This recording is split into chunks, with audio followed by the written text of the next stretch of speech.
Okay, this is the sound system at Miracle Revival Church.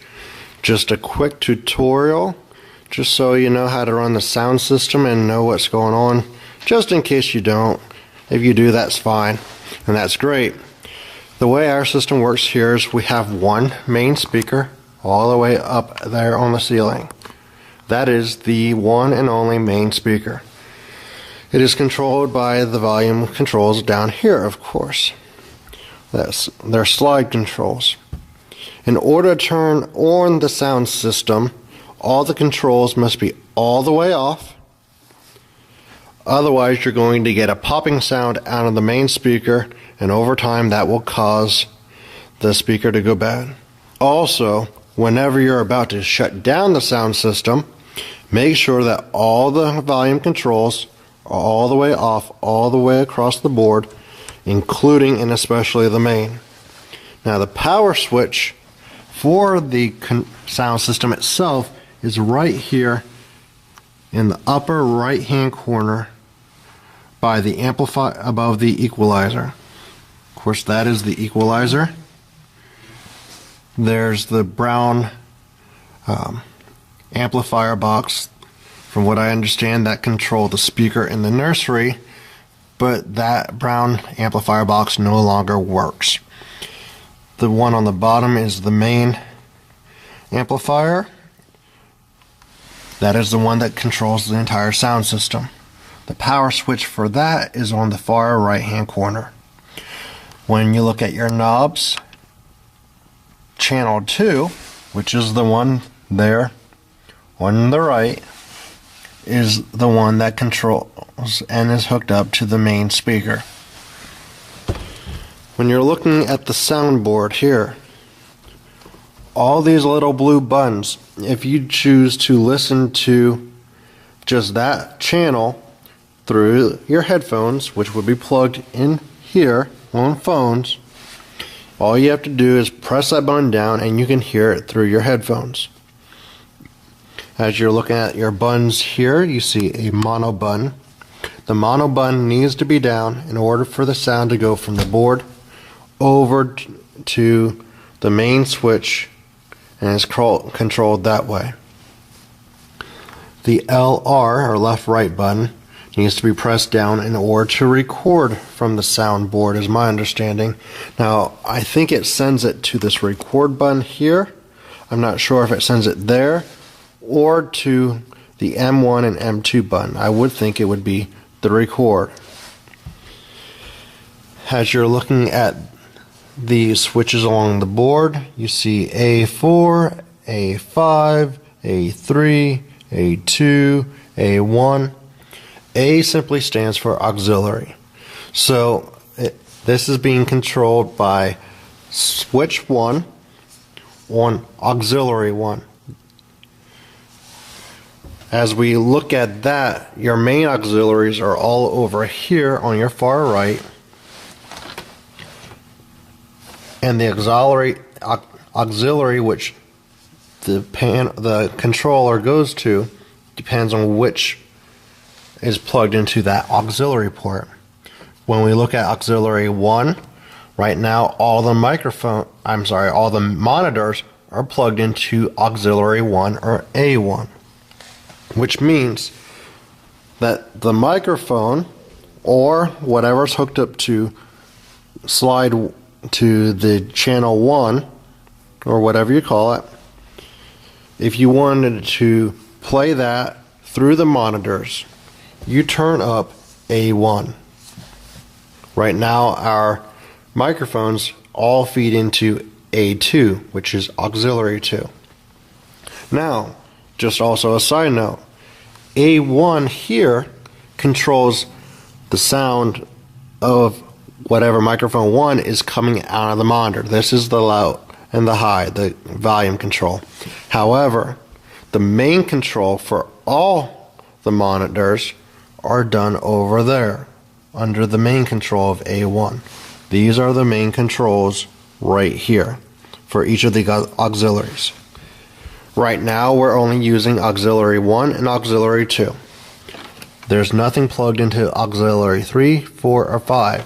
which means down here on your control, A1 controls the monitor, A2 controls the microphone to a degree.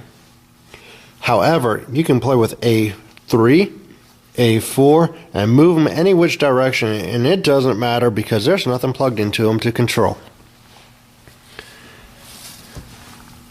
Moving on, this little button up here with the line over it, the 100 hertz, you're going to want that pressed down for dealing with microphones.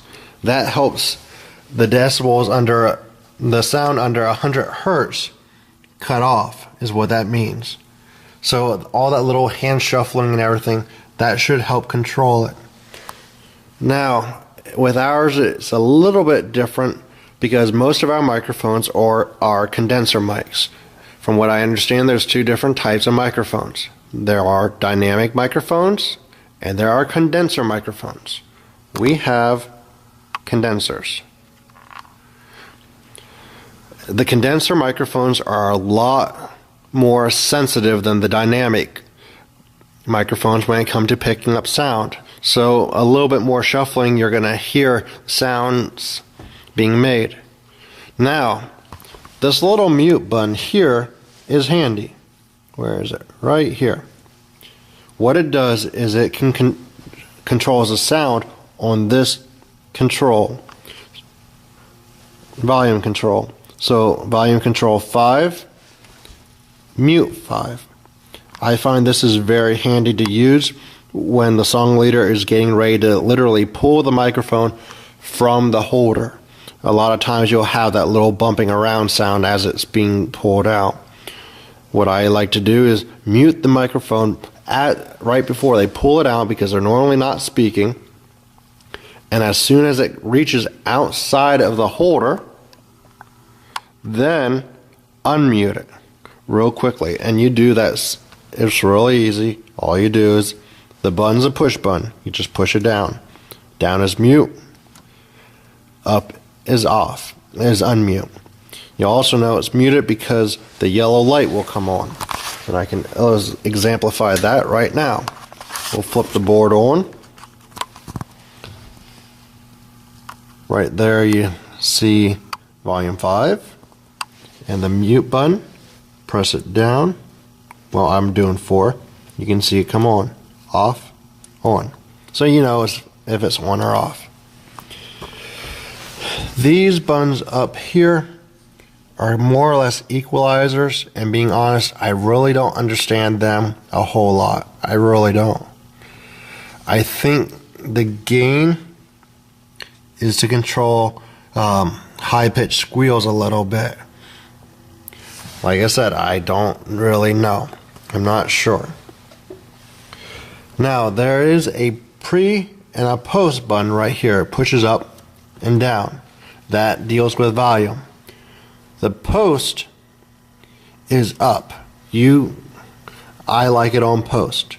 If it's on pre, that means that as you're sliding your controller up and down, the sound is going to stay on even if you control it all the way up or all the way down. If you put it on post, which is up, as you slide it up, the volume goes up. As you slide it down, the volume comes down. This here on your far right is output, which means any sound going into the board is coming out there. If you ever worked with VCRs or DVD players and taking those red, yellow, and white audio video cables in and out, so you have the sound coming out of the TV and out of the player and into the TV. This is the same concept. All it is taking the sound from the board, and then you plug the other end into a computer or something that is recordable that will take that end. Right now we are using a standard universal stereo cable. What I've found is it doesn't like to hook up to the desktop over here. It won't record. When I hooked it up to my laptop, I could record with it. Use the same program. Use Audacity. It's a free software and it's free to download. Up here you have your other cables. This one here is a line feed. This is going into the line from the cordless mic box. So what that basically does is your cordless mic is received into this box and plays into that channel, which we use channel 5 right now, and into the board. Up here there are two different ports. There's a line port and a send and return port. The only time you really use send and return is if you're using like a sound effects box. That's the only time you really need to use it. A lot of times I try to keep the one slot or channel, whatever it is, free, because I like to use that with PowerPoint and plug in the sound system up by the platform and use it through there. I also use it if I have a laptop sitting up on the counter here and I need to project something overhead for whatever reason. I can run the plug from my headphone jack and plug it into the line jack, and that will play the sound overhead. We have a similar setup to that as well with the CD player. The CD player is hooked up with a white and red audio cord into this converter, converts into that kind of a plug, and we have in a line feed which comes straight down, and we can control the CD player volume through the overhead right here. Now we also have monitors. We have one on the piano there and one on the platform. We're going to take a walk up here and I'll show you what the ports look like that the microphones get plugged into, and the monitors as well. We have two different boxes for the monitors to be plugged into. One is right down here by the piano on the west side, and it plugs into that box on the bottom. There are two different ports in that box. Unless I'm wrong, both ports are wired together, so they're both going into the same feed, which means you cannot control them individually. If you control it from the board, whatever you control it in with whatever volume, that is controlling both the one on the platform and the monitor on the piano. Now you'll also notice that above it we have our microphone ports. We have one right here. It has 4 ports. Each one are numbered, and those numbers correspond to the numbers on the soundboard. Remember, 5 was the cordless mic, I think it was. So that number 1 port on the far left, somebody has a microphone plugged into it, but normally I reserve that just for PowerPoint so I can run my laptop sound to it. That corresponds to number 1 on the board with the slide volume. We have another set of microphone ports over here, right in front of the pulpit. Once again, they are numbered. There's 2 there, and there's 4 more over here on the east side of the wall. See them there? Those are the microphone ports. We normally only use the ones on the east side only because of a matter of cords running and trip hazards. Once again, we do have a monitor box down below. Well, I should say box with ports where a monitor could be plugged into. There are 2 ports on there. I do not know if those 2 are wired together or if they're individual. But that pretty much sums it up. We do have 2 speakers, one on the west wall and one on the east wall. Those are left over from the old sound system, and they are not hooked up to anything. And that's pretty much the tutorial. As I said before, these are our microphones. We have this one here, which I have marked with the orange tape so I can see it from the back of the church, and I can tell who's using what microphone. As you can see, the shape of the head is slightly different. It is round, but this one on the platform has a rounder top. Currently, out of all of the microphones we have, and we have 3 of them in use, this one on the platform picks up the best, even from a distance. Like I said, they are all condenser mics. And then we have this one by the piano. Now, when we're looking at the monitor front on top of the piano, it is a smaller microphone. It has a knob on the top for controlling the volume. That was not original. We had crown magnetics in to do our sound system, put it into place. It is currently 2013, about at least 10 years ago, if not 13. And when they installed the sound system, that is something that they placed in that monitor. Also, keep in mind, it is also helpful at least once a year, if not twice a year, to clean out all your ports with electronic cleaner.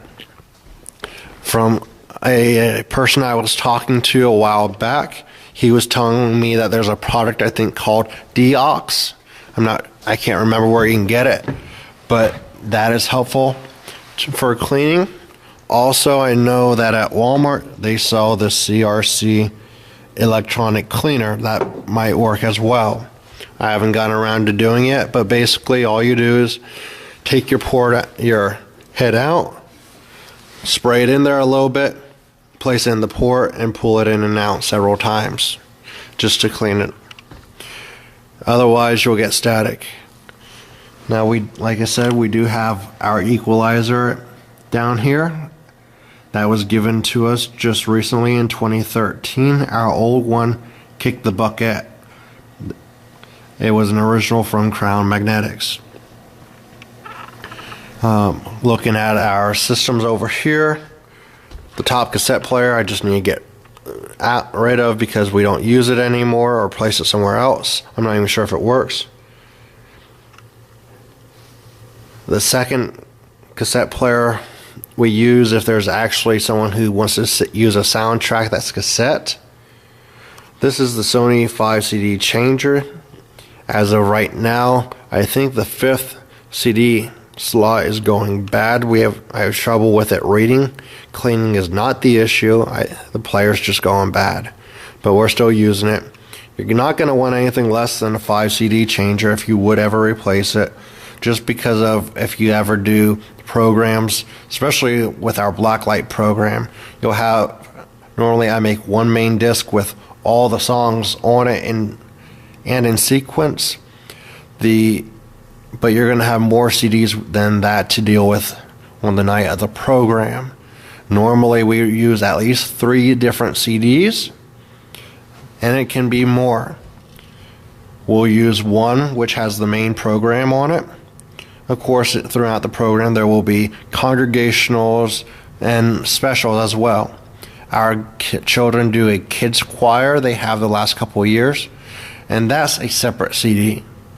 Also, the pastor's wife sings specials, or he'll have someone else sing specials, which means there's another CD. So you're talking at least 3 different CDs being used, so you want at least a 5 CD changer in operation. I don't see why you would need a larger one at this point in time. You don't need it, but you're not going to want anything less than a 3 CD changer for sure. In fact, I wouldn't go anything less than a 5 just to keep yourself safe. Otherwise, you're going to have to open, possibly take some out, put it in, and just get to a mess when you're playing with the sound system. If you're doing the video recording, if you're then dealing with all the CDs and keeping that operational as well. If you'd have to have sound effects going on and use a computer for that, which you can use this computer over here that is very capable of doing it. We have done it before. That it just makes for a lot. So you definitely want nothing less than a 5 CD changer. Okay, that should conclude our basic rundown of the sound system.